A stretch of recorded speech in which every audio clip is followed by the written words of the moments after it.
It's not yet dawn, but for some, just getting dressed is an ordeal that can take hours.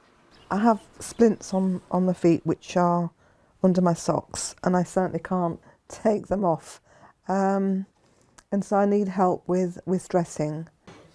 So Lynn relies totally on 71-year-old Michael. He saves the council thousands of pounds taking care of his wife, but the respite he was promised last year, just a couple of hours help with the housework, has never arrived. I've done it for so long that I just have, you just have to find the energy and the will to say, we'll get through it. But it isn't a life really, a lot of the time, really. I'd love to live a life rather than just go through the motions. ITV News contacted all 152 councils in England to find out how long people assessed as needing home visits are having to wait for them to begin. 80 responded, with 7 councils telling us they had people waiting for over 6 months. Amongst the worst, North Somerset, which admitted one person with specialist needs, had waited 377 days.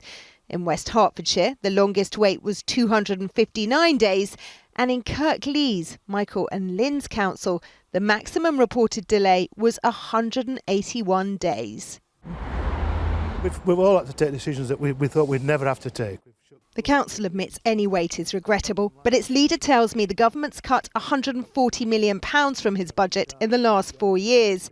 He says soon he won't be able to pay for things like street lighting or rubbish collections, just social care. At the moment, in this year's budget, we're spending £800,000 a week out of reserves to pay for social care. How long will those reserves last at that rate? At that rate, they won't last until after next September. And then what do you do? No one can tell us what we can do. The only thing we can do is just stop doing everything else. You've got your cup of tea and your glass of water.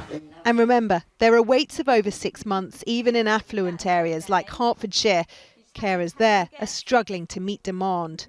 Before we could have about 5 or 6 calls in the morning and things, and now that number can go up to about 10 calls in the morning. Whether it's carers trying to get to everyone in Hertfordshire, Oh, you're doing a good job.